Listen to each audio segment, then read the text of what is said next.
అందరికీ నమస్కారం. నమస్కారమే కదండి మన సాంప్రదాయపు సంస్కారం. కల్కితో కబుర్లు, సరదాగా కాసేపు. Like, share and subscribe.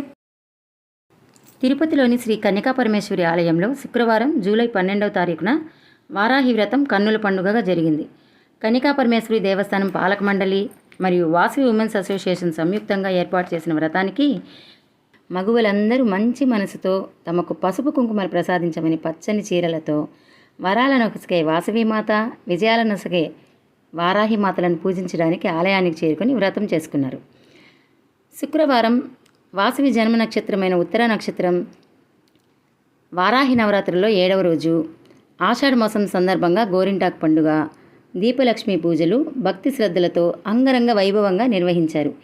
ప్రత్యేక కంద దీపం, పానకంతో మాతను పూజించారు.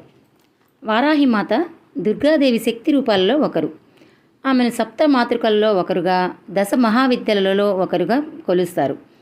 ఈమె వరాహ రూపం అంటే పంది ముఖం కలిగి ఉంటుంది. లక్ష్మీదేవి స్వరూపంగా కూడా మాతను కొలుస్తారు. లక్ష్మీదేవి రూపంలో కొలిచేటప్పుడు మానవ రూపంలో పూజిస్తారు.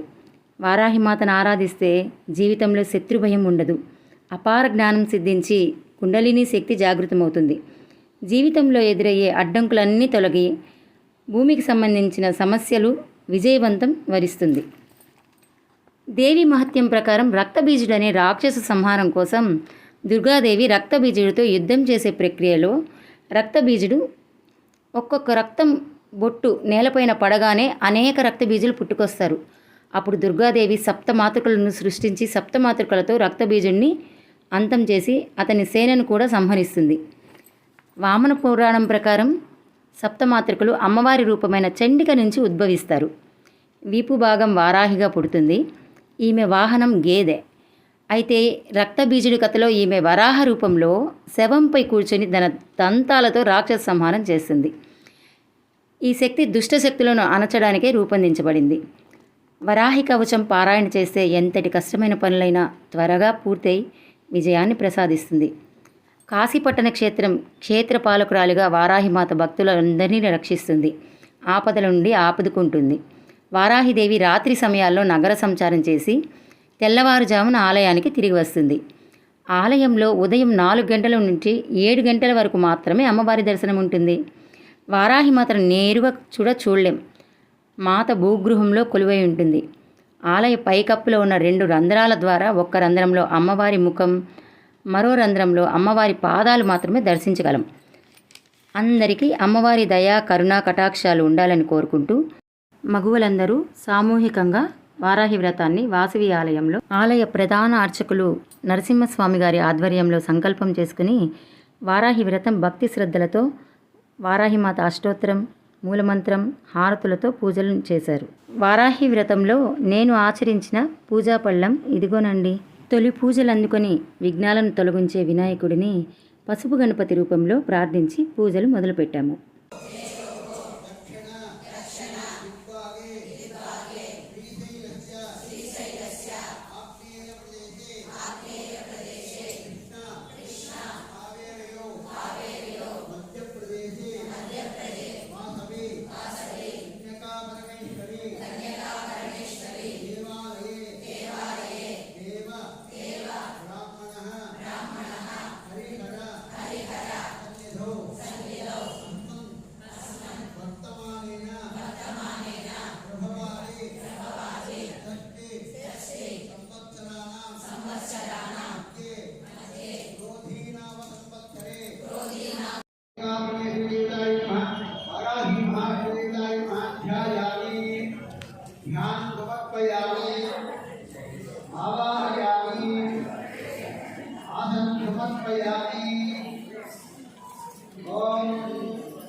శ్రీ వారాహి దేవతాయ నమః.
అమ్మవారిని తమ పసుపు కుంకుమలు కలకాలం నిలిచి ఉండాలని మహిళలందరూ దీపపూజ కుంకుమార్చనలు నిర్వహించారు.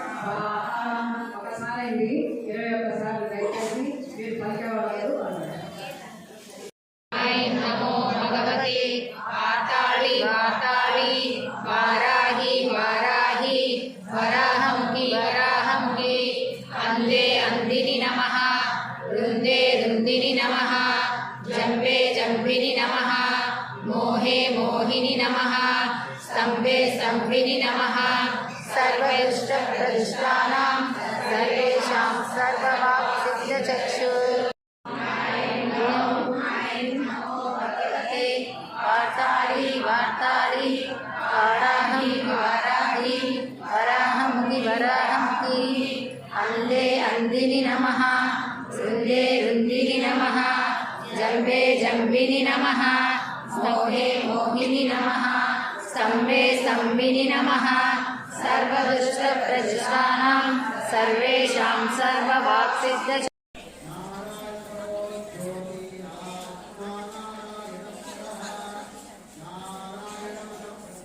స్వామి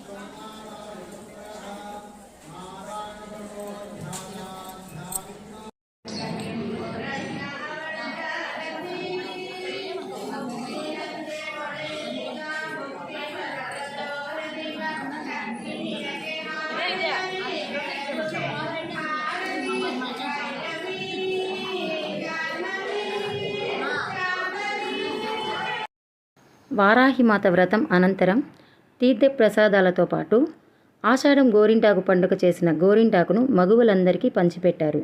అమ్మవారి మహాప్రసాదంగా భావించి మహిళలందరూ గోరింటాకును తీసుకున్నారు. నేను అందుకున్న అమ్మవారి గోరింటాకు మహాప్రసాదం. వారాహిమాత తీర్థప్రసాదాలతో పాటు అమ్మవారి ఆశీస్సులు అందుకున్న సంతోషంలో మహిళలందరూ వారి వారి స్నేహితులతో ఫోటోలు మరియు వీడియోలు తీసుకున్నారు. ఇంతటితో వారాహి వ్రతం సంపూర్ణంగా దిగ్విజయంగా పూర్తి చేసుకున్నాం. వాసవిమాత వారాహిమాత అనుగ్రహం కరుణాకటాక్షాలు మీ అందరిపై కూడా ఉండాలని మనస్ఫూర్తిగా కోరుకుంటున్నాను. జై వాసవి, జై వారాహి.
చేసిన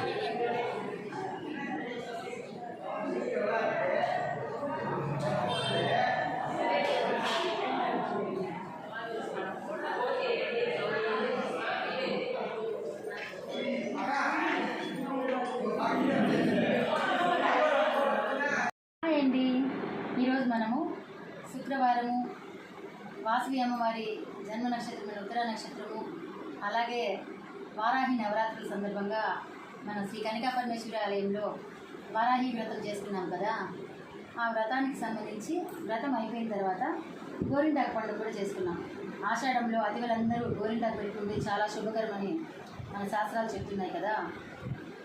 గోరింటాకు రుబ్బి అమ్మవారికి పెట్టి అమ్మవారి ప్రసాదంగా వచ్చిన మహిళలందరికీ గోరింటాకు ఇవ్వడం జరిగింది. ఆ గోరింటాకు అమ్మవారి మహాప్రసాదంగా ఆషాఢ మాసంలో అతివలకి గోరింటాకు పెట్టుకుంటే చాలా మంచి జరుగుతుంది కాబట్టి అమ్మవారి ప్రసాదంగా ఇచ్చిన గోరింటాకుని నేను ఇంటికి వచ్చి గోరింటాకు పెట్టుకోవడం జరిగింది. ఇదే నా ఆషాఢం గోరింటాకు.